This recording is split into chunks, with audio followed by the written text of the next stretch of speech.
All parties Hurriyat conference has welcomed the recent powerful statement by Pakistan's Army Chief General Syed Asim Munir, calling it a significant morale booster for the Kashmiris resisting India's brutal occupation. General Asim Munir, while addressing the Overseas Pakistanis Convention in Islamabad, reiterated Pakistan's unwavering support for the Kashmiri cause and asserted that no power on earth could separate Kashmir from Pakistan.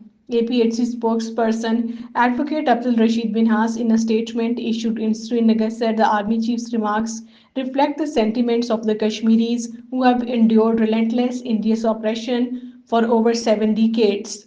Acting on the direct orders from the New Delhi appointed Lieutenant Governor Manoj Sinha, Indian police arrested 9 people, including 3 women, during raids in the Balol Khar and the Gujjar Basti areas of the Samba districts.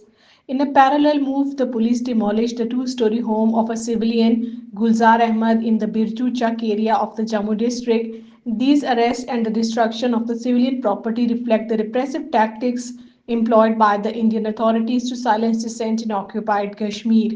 Civil society members including Dr. Zubair Ahmed Raja, Mohammad Furqan, Mohammad Iqbal Shaheen and Syed Haider Hussain during a meeting in Srinagar said that the Indian government was executing a calculated plan to alter the occupied Kashmir's Muslim majority into a minority.